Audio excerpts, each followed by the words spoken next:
Hello tout le monde, j'espère que vous allez bien. Ça fait un petit moment que je vous ai pas parlé face cam comme ça et ça m'avait manqué. Je reviens tout juste des courses, on est samedi matin et j'avais envie de vous montrer un petit peu ce que j'achète chaque semaine.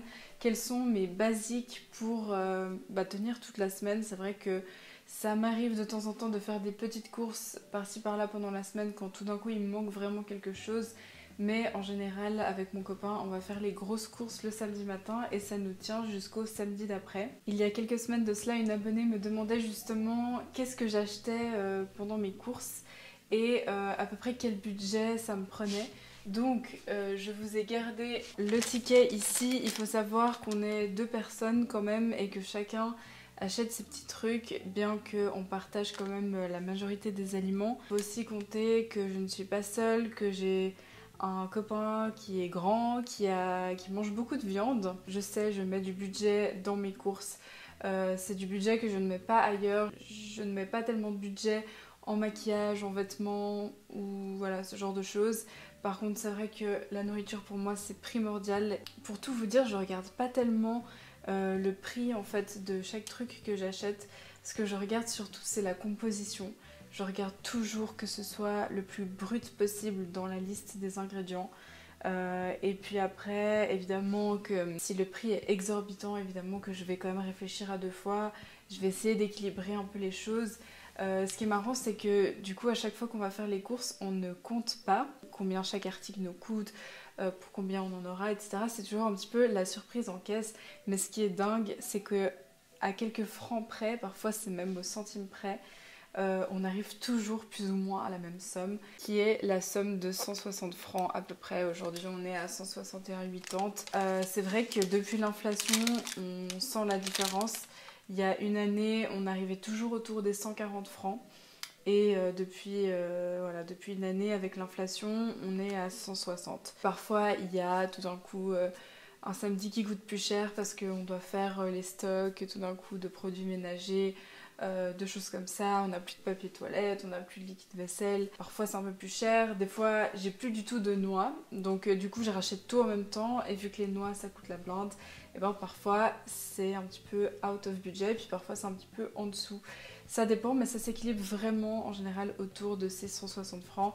Et après, comme je vous dis, j'achète pratiquement rien la semaine. Ce que j'ai préparé pour cette vidéo, c'est un mix entre ceux que je viens d'acheter et ceux que j'avais déjà dans mes placards ou mon frigo. Pour non pas vous faire un simple retour de course, mais surtout pour vous montrer quelle est la base en fait qu'il me faut pour attaquer la semaine, de quoi j'ai toujours besoin d'avoir dans mon frigo ou dans mes placards. Alors cette semaine c'est un petit peu particulier parce que je vais manger plus ou moins cétogène. Depuis quelques mois j'ai un petit peu changé mes routines au niveau alimentaire. C'est notamment comme ça que j'ai réussi à perdre les 4-5 kilos que j'avais pris au printemps passé. Je peux pas encore vous dire dans les détails et vous expliquer tout comment je fais. Tout ce que je peux vous dire, c'est qu'il y a des semaines durant lesquelles je mange plus ou moins cétogène et il y a des semaines durant lesquelles je mange beaucoup de glucides. Donc en fait, j'alterne vraiment les deux. C'est assez cool parce que du coup, je ne fais pas tout le temps la même chose et ça permet à mon corps de ne pas s'habituer à l'un ou à l'autre. Les deux ont beaucoup de bénéfices en fait. Pour avoir essayé l'un et l'autre pendant plusieurs mois, plusieurs années, je me suis rendu compte que cétogène ou que glucides, aucun des deux ne me convenait finalement. Et depuis quelques mois, maintenant que j'alterne en fait tout le temps les deux, je me sens vraiment trop bien. Donc j'ai hâte de vous détailler plus le programme. J'imagine que ça va vous intéresser. En tout cas, c'est une révolution pour moi. Vraiment, je suis trop contente d'avoir essayé ça. Et pour l'instant, je me sens trop bien comme ça. Donc c'est ce que je continue à faire. Et il se trouve que cette semaine, c'est une semaine cétogène. Mais si ça vous intéresse, je vous referai une vidéo plus ou moins du même type avec mes courses pour ma semaine recharge en glucides. Donc là vraiment, il y a plein de fruits, il y a plein de féculents. Voilà, c'est très différent, c'est sûr. Ce qui fait qu'aujourd'hui mes courses, ça va être essentiellement des bonnes graisses, beaucoup de protéines et beaucoup de légumes, de fibres, etc.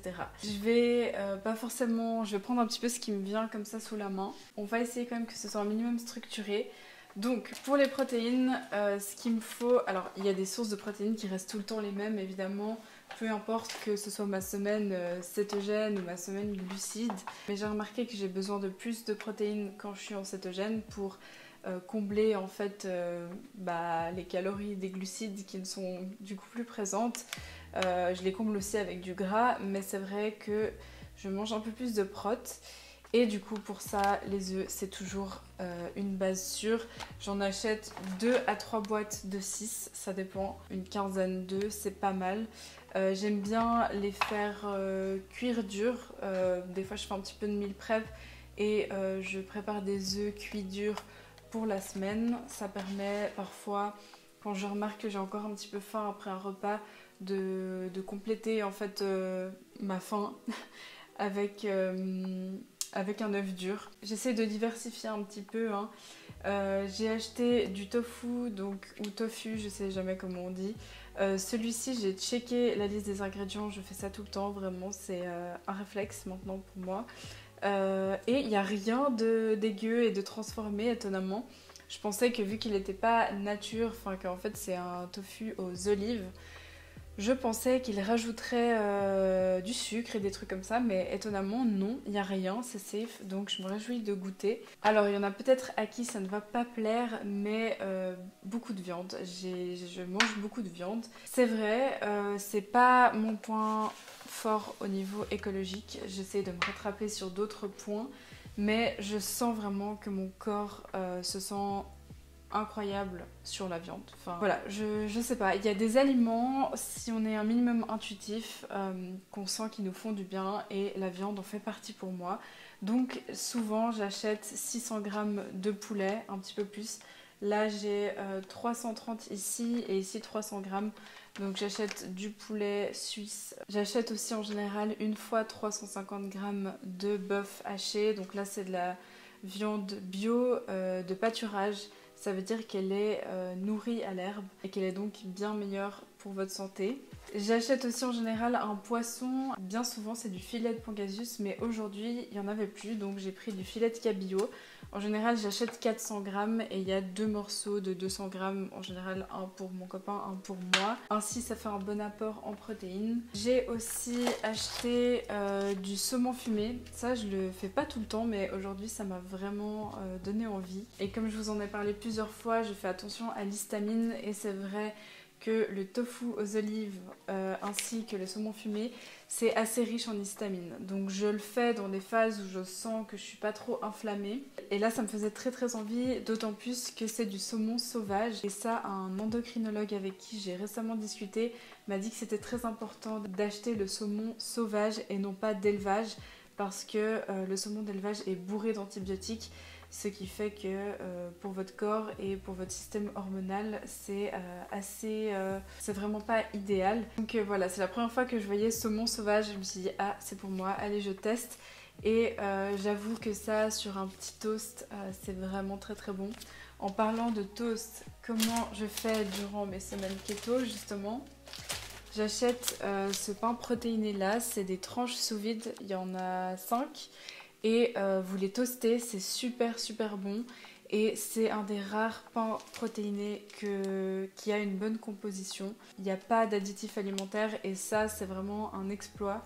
En général, tous ces produits déjà transformés, déjà faits, ça contient beaucoup de choses ajoutées qui sont pas terribles pour votre santé. Alors il contient du gluten. Pour les cœliaques, les intolérants au gluten, c'est malheureusement pas pour vous. En revanche, j'ai remarqué que je supporte quand même bien le gluten. Je pense que le travail sur mon microbiote durant les dernières années a bien aidé. Et franchement, je me sens bien, je me sens pas ballonnée après. Il passe très très bien chez moi. On le recommande beaucoup au cabinet pour nos patients et nos patientes. Et tout le monde le supporte très bien. Celui-ci toasté avec justement un petit peu de beurre, un petit peu de saumon fumé, c'est trop trop bon.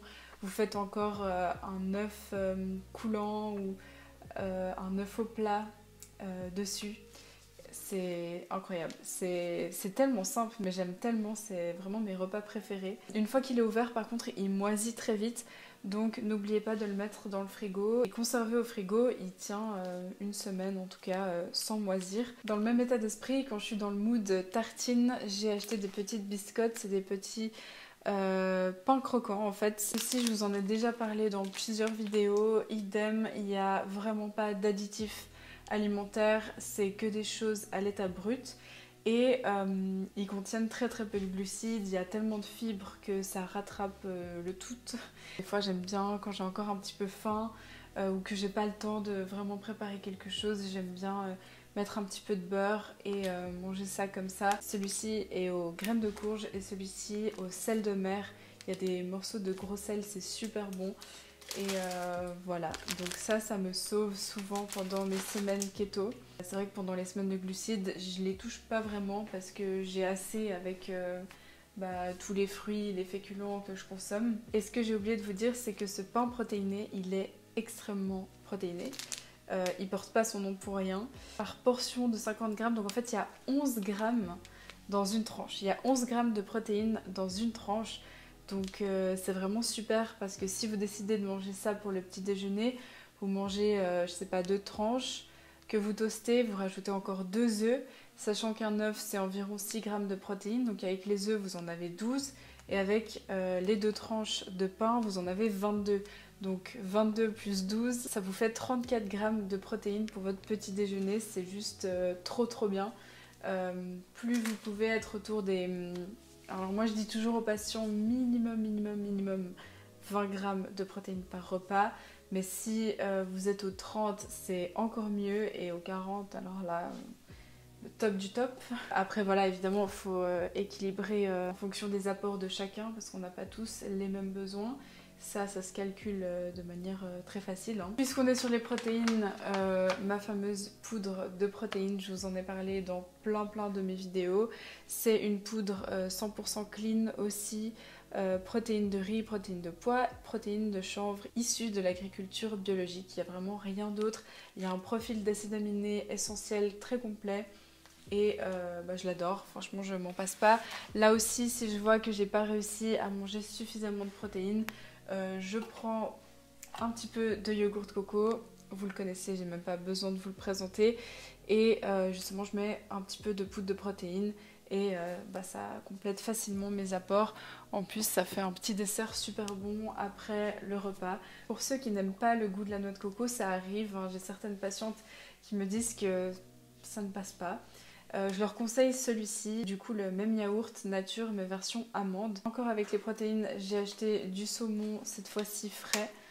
Ça c'est tellement gras, c'est bien rassasiant, c'est très riche en protéines. Et c'est le genre de truc que vous n'avez pas besoin de mettre de l'effort et c'est super bon. Vous faites revenir ça dans un peu de ghee à la poire avec un peu de sel, un peu d'ail. C'est incroyable. Ensuite j'ai pris des citrons verts parce que maintenant j'ai trouvé une nouvelle recette pour ma sauce à salade sous les conseils de Sylvia. D'ailleurs je pense que tu vas regarder cette vidéo donc je te fais un petit coucou et je te remercie pour ta recette de sauce à salade à base de citron, de moutarde, de yogourt coco je crois. En tout cas, je me suis inspirée de ce que tu m'avais dit dans un commentaire et c'est vraiment délicieux. Donc du coup, pour ma sauce à salade, j'en ai besoin. Et l'endocrinologue dont je vous parlais juste avant m'a conseillé que pour une meilleure absorption de la vitamine C, je presse un citron sur mes poissons, mes viandes avant de manger. Alors j'hésitais à vous le montrer parce que je l'ai entamé à midi, je viens de me faire à manger parce que j'avais trop faim. Et j'ai un peu honte. Franchement, ça ressemble à rien. C'est de l'aloumi. C'est un mélange de lait de vache et de lait de brebis au basilic. Il n'y a de nouveau aucun additif alimentaire, ingrédient ajouté. Et ça aussi, justement pour l'histamine, je fais un petit peu attention. C'est vraiment de temps en temps quand je le sens. C'est pas tous les jours, c'est pas toutes les semaines. Ça faisait très longtemps que j'en avais pas acheté. Mais ça aussi, fondu à la poire sur une petite tranche de pain protéiné toasté, c'est vraiment excellent. Et tout ce que je vous montre là, c'est vraiment des repas minutes. Je vous ai déjà dit plein de fois, je déteste passer 1000 ans en cuisine et surtout que quand j'ai faim, j'arrive pas à me lancer dans un processus de 45 minutes avec des cuissons, couper 10 000 trucs, etc. Donc quand il y a des soirs où je rentre tard du travail et je crève la dalle, je me lance une tranche de pain protéiné au toaster, des œufs au plat, de la salade ici que j'ai déjà aussi entamée à midi, c'est du rampon. J'en avais très envie, ça faisait un moment que j'en avais pas racheté, avec ma fameuse sauce que j'adore, que je parsème de graines. En l'occurrence ici c'est des graines de courge, aussi des graines de lin qui sont très riches en fibres et en bons acides gras essentiels. Je peux rajouter un petit pain croquant avec un peu de beurre si j'ai encore faim. En dessert je me fais justement le yogourt de coco avec un peu de protéines. Je peux rajouter aussi dedans des myrtilles. Et surtout les myrtilles c'est un des seuls fruits qui ne fait pas monter la glycémie. Donc en semaine cétogène il n'y a pas de souci. Et puis en général je termine le repas avec mon chocolat 90% que vous connaissez, dont je vous parle tout le temps et dont je suis clairement accro, hein, qu'on se le dise. Je termine mon repas en douceur et en extase avec un carré de chocolat noir, des fois deux. Il y a tellement peu de sucre que franchement il n'y a pas de souci, même quand vous essayez de manger cétogène. Pour un petit peu plus de gourmandise, j'aime beaucoup tremper mon carré dans du beurre de noisette. Ça c'est ma récente découverte. Avant j'étais beaucoup sur le beurre d'amande.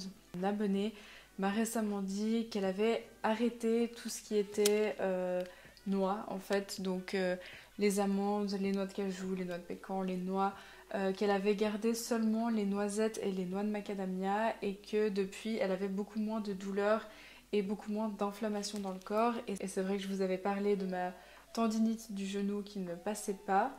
Alors je la sens encore un peu dormante, mais c'est vrai que j'ai remarqué depuis que j'ai arrêté tout ce genre de noix et que je reste uniquement aux noisettes et aux noix de macadamia. Après j'ai gardé les graines comme les graines de lin, les graines de courge, mais tout ce qui est noix, noix de pécan, noix de cajou et amandes, je ne mange plus.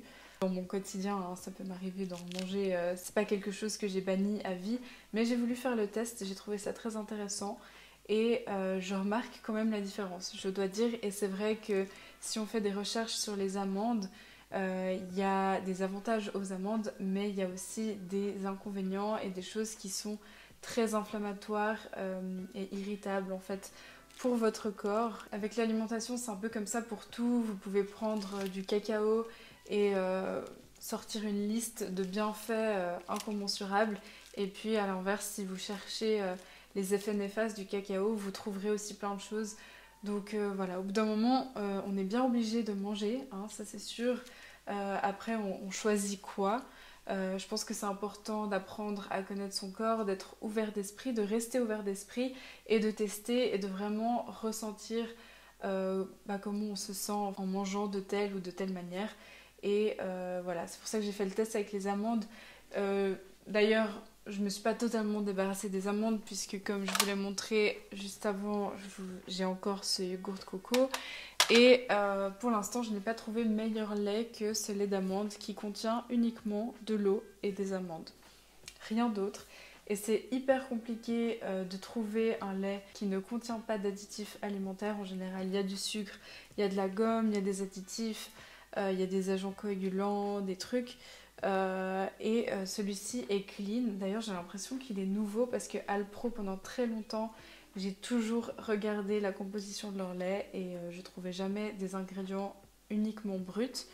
D'ailleurs, j'ai regardé encore cette semaine le lait de coco de chez Alpro. Malheureusement, il contient des additifs et j'ai pas trouvé d'autres laits de coco qui étaient bruts.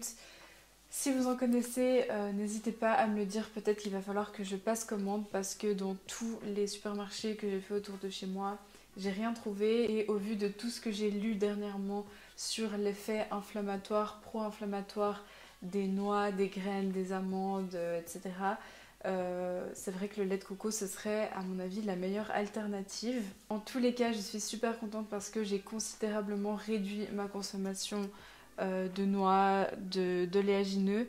Avant c'est vrai que dans mes semaines cétogènes, puisque je n'ai plus tous ces glucides, pour me rassasier c'est vrai que je mangeais énormément de noix. J'ai un petit peu calmé le jeu et c'est une bonne chose je pense. Je pense qu'introduire de la variété c'est pas plus mal. Et c'est comme pour tout, hein. Il faut un équilibre. Je ne mangerai plus exclusivement keto. Ça c'est quelque chose que je fais maximum une semaine d'affilée. Ensuite je varie. C'est vrai qu'on tourne beaucoup autour des mêmes choses et que si on passe pas un minimum de temps en cuisine, qu'on n'est pas un minimum créatif, On peut facilement se lasser, apporter moins de diversité et en tout cas moi j'ai trouvé mon équilibre en alternant ainsi. Et quand je fais une semaine keto, je suis aussi très contente parce que je sais pas comment dire, je sens que ça me fait du bien aussi de faire une petite pause avec tous ces glucides. Et comme je vous ai dit, mon corps adore les protéines animales en particulier. Je me sens très très bien comme ça, j'adore aussi les bonnes graisses. J'arrive mieux à me concentrer, je pense moins à la nourriture et je suis rassasiée pendant de longues heures. Enfin, ensuite, un indispensable de chaque semaine, hein, keto ou pas keto, c'est l'huile d'olive, principalement pour ma salade. Et en général, je cuis mes légumes à la vapeur dans ma machine et ensuite j'attends qu'ils refroidissent un petit peu, je mets un filet d'huile d'olive et un petit peu de sel de l'Himalaya. Et franchement c'est délicieux ainsi. La cuisson à la vapeur conserve vraiment les vitamines et les minéraux des légumes et ça conserve aussi leur goût et ça permet de ne pas me prendre la tête à faire des recettes élaborées ou des sauces ou des choses comme ça. Ce que j'aime aussi beaucoup après le repas, c'est du café décaféiné. Ça fait longtemps que je suis passée sur du décaféiné, mais avant j'étais sur des capsules qui sont en aluminium. Puisque je m'intéresse depuis quelques mois à ma santé hormonale de plus près et que j'ai pas mal appris sur les toxines, etc., eh bien j'ai trouvé que finalement ce café décaféiné issu de l'agriculture biologique, donc qui n'est pas bourré de pesticides, parce que mon copain achète le même qui n'est pas décaféiné, qui est dans un truc en plastique et qui n'est pas bio. Je peux vous dire que la tasse de café c'est un shot de pesticides. Donc voilà, je lui ai fait parvenir cette information, j'espère que ça fera son chemin. En tout cas, il est très très bon. Pour du déca, j'étais surprise en bien. Je mets juste une petite cuillère dans l'eau chaude et ensuite je rajoute un petit peu de lait d'amande et en général de la cannelle. Cannelle que je vous ai sortie parce que je pense qu'il n'y a pas un jour où je ne mange pas de cannelle. Et je mets un petit peu de cannelle, des fois je mets même un peu de gingembre en poudre et c'est super réconfortant pour l'hiver. Ça vous fait un petit boost au niveau de l'immunité. La cannelle, ça aide à réguler la glycémie. Très bonne découverte ce café, ça fait seulement un mois que je le teste, mais j'aime beaucoup. Et c'est vrai que j'avais tendance des fois à avoir mal à la tête et à me sentir écœurée après des capsules en aluminium de décaféiné.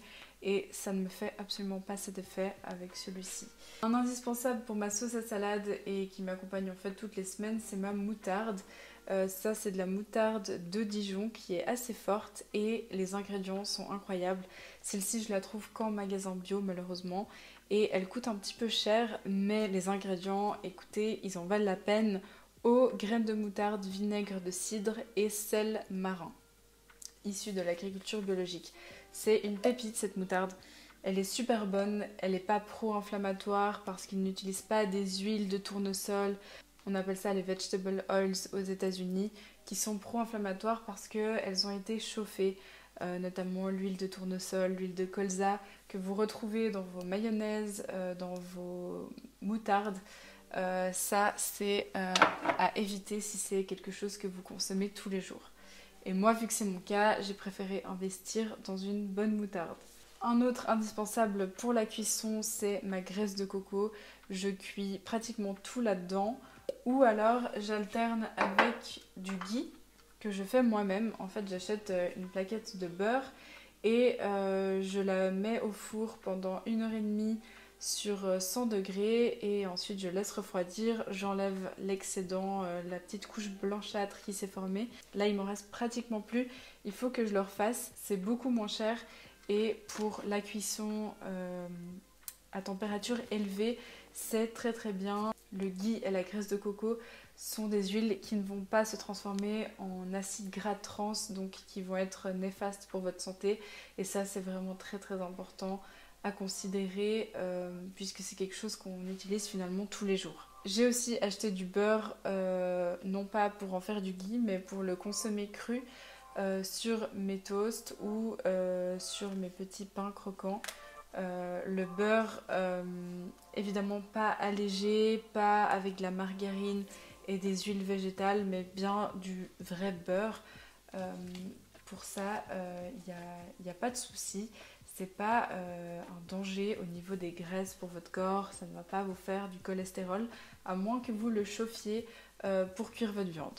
J'achète beaucoup de légumes, principalement des légumes verts parce que ce sont mes préférés et que ce sont aussi les légumes qui sont les moins riches en sucre. Donc j'ai acheté des courgettes, du brocoli, la salade je vous l'ai montré juste avant. J'ai aussi acheté des poireaux et des choux de Bruxelles, c'est la saison et honnêtement j'en raffole. Et j'ai trouvé aussi aujourd'hui du romanesco, j'adore ce légume, ça change du brocoli. On arrive à la fin, ne vous inquiétez pas, pour agrémenter mes salades ou même mes légumes, je mets un petit peu d'algues, c'est super bon pour la thyroïde si vous avez tendance à avoir une thyroïde un petit peu paresseuse comme moi. Très très bon, ça donne un petit côté croquant à vos salades. Pour agrémenter mes yogourts coco, j'aurais dû le présenter avant, mais je mets du son d'avoine pour enrichir en fibres, du son d'avoine et non pas du flocon d'avoine, parce que le son d'avoine a un index glycémique beaucoup plus bas que le flocon d'avoine. Donc si vous faites du cétogène, c'est beaucoup plus adapté. Pour donner un petit peu plus de goût même à mes yogourts, j'utilise du cacao en poudre 100%. J'aime bien aussi me faire du Nutella maison. Vous prenez de la purée de noisettes mélangée à du cacao en poudre, quitte à ajouter un petit peu de yacon ou un petit peu de stevia. C'est délicieux. Vous mettez ça sur une tranche de pain protéiné toasté et vous avez une véritable tartine au Nutella. C'est vraiment bon. Après ça, croyez-moi, vous ne pouvez pas revenir aux pâtes à tartiner standard. En parlant de pâte à tartiner, quelle transition! J'ai trouvé à base de yacon une pâte à tartiner justement au chocolat, cacao, noisette. Donc en fait il y a juste du yacon qui est un sucre 100% naturel à consommer avec modération parce qu'il est riche en prébiotiques, ce qui peut fortement vous faire des ballonnements et des inconforts au niveau digestif si vous n'habituez pas votre corps de manière progressive. L'index glycémique est hyper faible et c'est 100% naturel. Puis finalement, j'ai de quoi faire mes petits desserts. Ça, je vous en ai déjà parlé dans d'autres vidéos, notamment je vous mettrai en barre de description comment je fais mes desserts. Je crois que la vidéo s'appelle je mange des desserts tous les jours. C'est des desserts qui sont exclusivement cétogènes. C'est des recettes qui sont super rapides, super simples à faire. Dans cette vidéo, je vous ai présenté justement la base, mes ingrédients de base que je dois toujours avoir dans mes placards pour pouvoir facilement créer ces petits desserts cétogènes. Ça me permet vraiment un petit peu de gourmandise sans pour autant faire monter ma glycémie. Donc voilà, là-dedans j'ai de la farine de lupin par exemple qui est très riche en protéines et en fibres. Ça me permet de faire du pain cétogène aussi si j'ai envie de le faire moi-même et que j'ai un petit peu de temps. Sinon pour la base de mes gâteaux, j'ai de la poudre d'amande, de la poudre de noisette. J'ai gardé quelques noix de macadamia puisque c'est les seules noix que j'ai gardées et que mon abonné a gardé aussi, donc je lui fais confiance et je les adore franchement. Je les achète grillées, salées, c'est un régal. Donc voilà, écoutez, c'est tout pour cette vidéo, j'espère que ça vous aura plu. En tous les cas, n'hésitez pas à me dire ce que vous en avez pensé dans les commentaires. Si vous êtes intéressé par une version 2 avec tous les fruits, les féculents que je consomme, si ça vous intéresse, je me ferai un plaisir de vous tourner ça. Bah écoutez, jusqu'à la prochaine vidéo, je vous fais plein de gros bisous les amis, prenez soin de vous, ciao!